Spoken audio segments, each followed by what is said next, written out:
اعوذ باللہ من الشیطان الرجیم بسم اللہ الرحمن الرحیم۔ قرآن مجید فرقان حمید میں ایک آیت کریمہ ایسی بھی ہے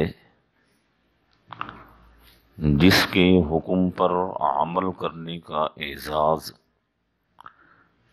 صرف حضرت علی رضی اللہ عنہ کو حاصل ہے۔ حضرت علی رضی اللہ عنہ سے پہلے اس آیت پر کسی نے عمل نہیں کیا اور قیامت تک اس آیت کے حکم پر کوئی عمل نہیں کرے گا۔ یہ اعزاز صرف اور صرف امیر المؤمنین سیدنا علی بن ابی طالب رضی اللہ عنہ کے حصے میں آیا ہے۔ سورہ مجادلہ کی ایک آیت کریمہ ہے، یا ایھا الذین آمنوا اذا ناجیتم الرسول فقدموا بین یدی نجواکم صدقہ۔ وہ یہ آیت ہے جس کے حکم پر حضرت علی رضی اللہ عنہ نے عمل فرمایا ہے۔ واقعہ اس کا کچھ یوں ہے کہ بعض اوقات منافقین حضرت صلی اللہ علیہ وسلم کے پاس آتے اور آپ سے وقت مانگتے تھے کہ ہم علیحدگی میں آپ سے بات کرنا چاہتے ہیں۔ آپ صلی اللہ علیہ وسلم انہیں علیحدگی میں وقت دیتے تو وہ بات کو اتنا لمبا کر دیا کرتے تھے جو آپ صلی اللہ علیہ وسلم کے لیے تکلیف کا باعث ہوا کرتا تھا۔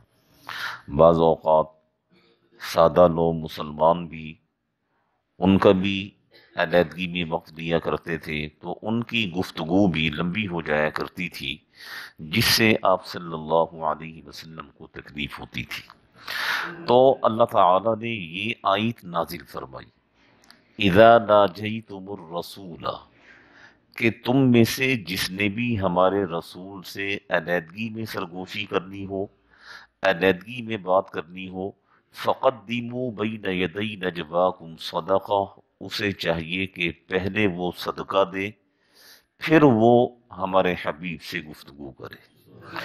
قرآن مجید نے صدقے کی اس مقام پر اس معاملے میں صدقے کی کوئی مقدار متعین نہیں فرمائی۔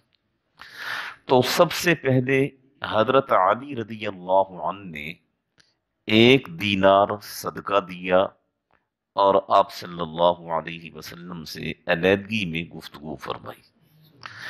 لیکن اس میں پھر مسلمانوں کے لیے بڑی مشقت ہو گئی، مسلمان تکلیف میں پڑ گئے۔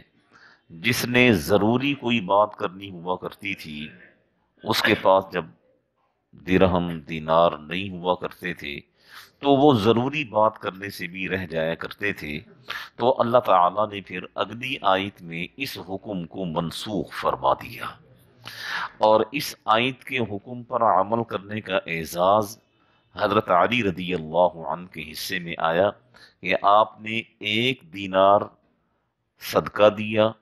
صدقہ دینے کے بعد پھر آپ صلی اللہ علیہ وسلم سے علیحدگی میں گفتگو فرمائی اور اس کے فوراً بعد اللہ تعالیٰ نے اس حکم کو منسوخ فرما دیا اور کسی صحابی کے عمل کرنے کی نوبت ہی نہ آئی، اور جب یہ حکم منسوخ ہو گیا تو قیامت تک کے لیے اب کوئی اس آیت پر عمل نہیں کر سکے گا۔